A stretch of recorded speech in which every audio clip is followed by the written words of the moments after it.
5 bells. Stand by all stations. Attention, all districts. A 5-alarm fire. 5 bells. Move in immediately. That's it. Let's roll. Let's go. Firefighters.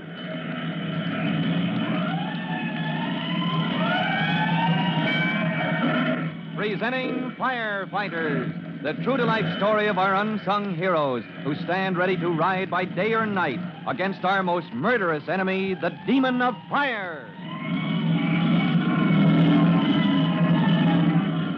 In just a minute, we'll visit Northside School, where Miss Grebel and Trudy Collins are hard at work on the plans for the Firefighters play when we drop in, along with Chief Cody and Tim Collins. Well, while you're getting ready, listen to this message.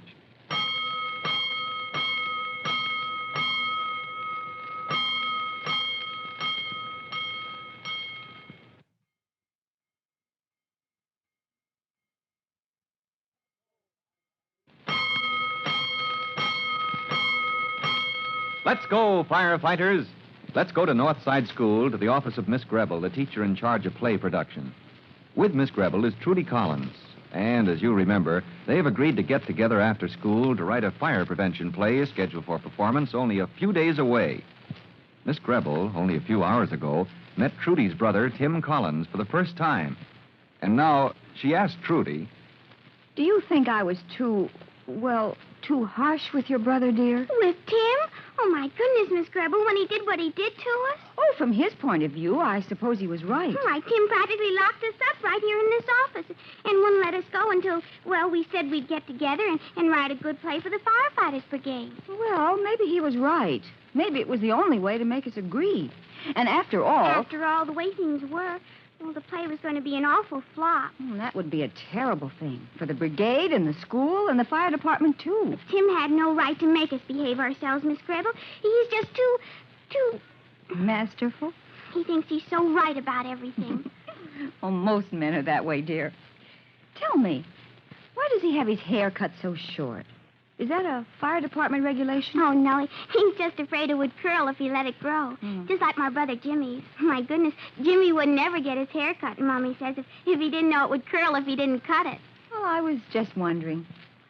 I never met anybody quite like Tim. I mean, your brother. You sort of like him, don't you, Miss Grebel? In spite of how mean he was to both of us? Oh, truly, I neither like him nor dislike him. I don't really even know him. My interest is purely... Well, if we're going to write a play about firemen, we should know something about our subject, shouldn't we? Oh, I know all about Tim, but the play, I don't seem to know just where to begin. Oh, yes, the play.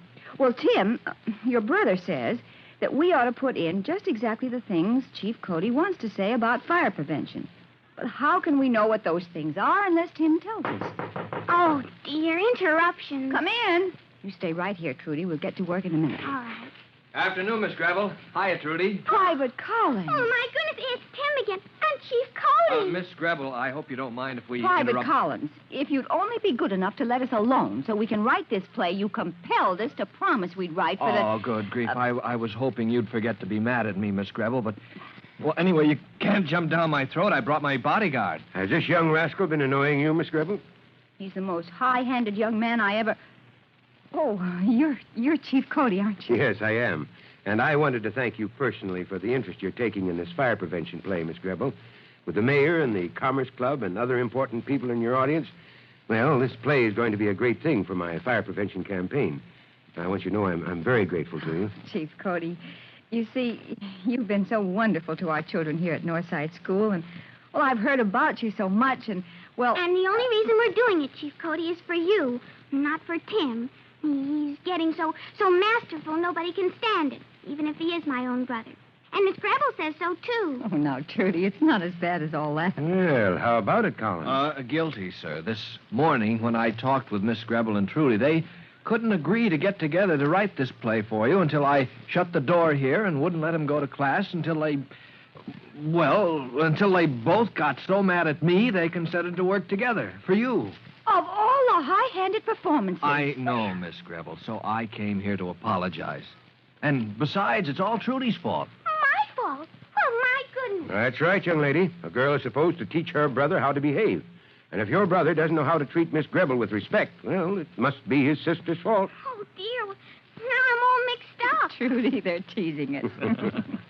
Chief Cody, you didn't come all the way out here to Northside School just to make fun of Trudy and me. No, of course I didn't. But before anything else, let's make a new start, huh? You and Collins here. Now, he's not half as bad as he acts, you know. Private Collins, did you ask Chief Cody to... Act as peacemaker? Well... Yes'm, I did. Well, how about it, Miss Gribble? Can't we let bygones be bygones for the sake of the play? Well, then, I guess for the sake of the play. Good. Then Collins will act as your technical advisor the rest of this week. You can call on him any time, day or night. And Collins and the whole Bureau of Fire Prevention will be at your disposal. And now... You said there was something else you came for, Chief Cody. Yes, Judy. I want to outline exactly the points that should be explained in a play about fire prevention. Oh, wonderful. See, Miss Gribble, isn't that just what we need? Just exactly. Wait until I get a pencil, Chief Cody. Oh, here, take mine. Oh, thank you, Private Collins, but I have my own. My desk here is full of pencils. Use mine, Miss Gribble, just to show there's no hard feelings. Hmm. Well, in that case, as long as you're to be my technical advisor, thanks, I will. All righty, Chief Cody. I'll jot down the list as you dictate. As Chief Cody dictates his list of important points to be covered in the fire prevention play, Miss Gribble writes them down. And a few nights later, she holds a conference with Tim Collins, her technical advisor, in her small apartment. Now, Private Collins. Oh, why don't you make it, Tim? After all, we're in this thing together. We've been knocking ourselves out over this play for hours. Well, then you must call me Sonia, Tim. Sonia. It doesn't seem respectable calling a teacher by her first name. Well, if you can't get used to it... Oh, but then you're the first teacher I ever met who's younger than I am. Well, everybody must be younger than somebody. Of course, if you're so old and tottery that you can't even... No, Sonia, let's not start any more fights until we get the play finished. All right, then, Tim. We'll have a truce until the play is finished. Now, you see how I blocked it out? 3 acts. Life in a normal, average household. A perfectly ordinary family in a perfectly ordinary house. With waste paper and rubbish piling up in the cellar. Mm-hmm. Grease accumulating in the kitchen. Woodwork exposed where the heating pipes pass through. Lamp cords running under the rugs. Cords on the flat iron and toaster and things getting twisted and worn out. Have we missed anything, Tim? Now, how about cleaning rags? You know, oily rags, maybe cans of cleaning fluid left uncovered. Things that can start burning spontaneously. Oh, that's taken care of, Tim, at the end of Act 2. Oh. Where they start painting the attic and leave the uncovered cans of paint in the closet. I see. And the fire starts in Act 3. You know, it's Act 3 I'm worried about, Tim. We can have a wonderful fire. But... No. Open flame on the stage, Sonia. No, you'll burn down the school. Oh, no. We'll use red lights for the blaze in the attic. Oh. And except for the blaze, it'll be dark when the firemen come in. Oh, who are your firemen, Sonia? I mean, some of those kids in the brigade know the ropes pretty well. Your brother Jimmy and Whitey Williams. Uh-huh. They'll be the pipemen, the ones that bring in the hose. Yeah, good enough. And, good grief. What's wrong? Well, that clock. Look at what that clock says. 11:30. So soon? Oh, no wonder I feel drowsy. Oh, me too. Oh, excuse me. Sonia, with dress rehearsal tomorrow, you better get to bed. Oh, crackers and milk first. And let's talk about something else besides the play, just for a change. Aren't you hungry? Crackers and milk, then. And let's talk about the old water tower. Did I tell you the department has a water tower for sale? Hasn't been used in a dozen years. Next morning at fire department headquarters, Tim Collins makes his report to Chief Cody. Dress rehearsal today, Chief Cody, and day after tomorrow, the final performance. Well, keeping late hours, Collins, huh? You ought to see Miss Gribble, Chief. Every night this week we've been working late, and yet she keeps fresh as a daisy. Well, because her heart's in her work. Well, Collins, if you and she put this play across, if you show the mayor and the Commerce Club what we're driving at... Oh, we'll show them, Chief. Matter of fact, the way the play winds up, nobody could miss the point of your fire prevention campaign. You hadn't told me about the wind-up. Oh, we were saving it, Chief, but, well, I've got to tell you now because that's where you come into the act, in person. What? Listen, here's how it goes. Well, now, that's something we haven't heard about, any more than Chief Cody has. I mean, the surprise ending to the Firefighters play. Only a moment more, and we'd have heard Tim Collins explain the Chief's part in the performance. But now we'll just have to wait.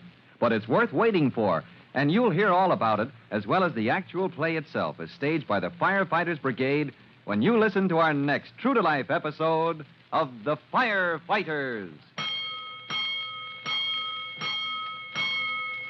In just a moment, Chief Bob Cody will tell you, boys and girls, how you can help the firefighters in your own town.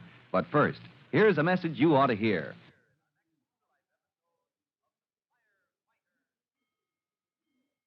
And now, Chief Bob Cody with a special notice for the Firefighters Brigade.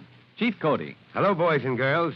This is Chief Cody with another little sketch of the duties of professional firefighters.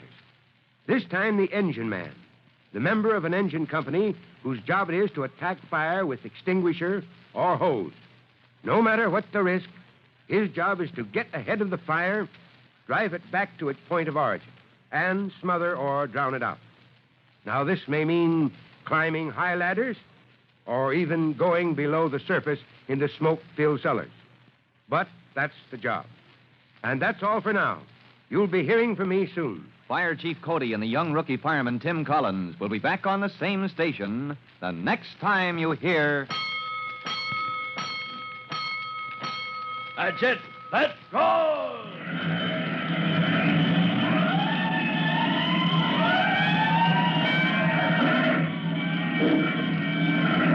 Let's go! Firefighters! Firefighters is a copyrighted feature of William F. Holland Productions.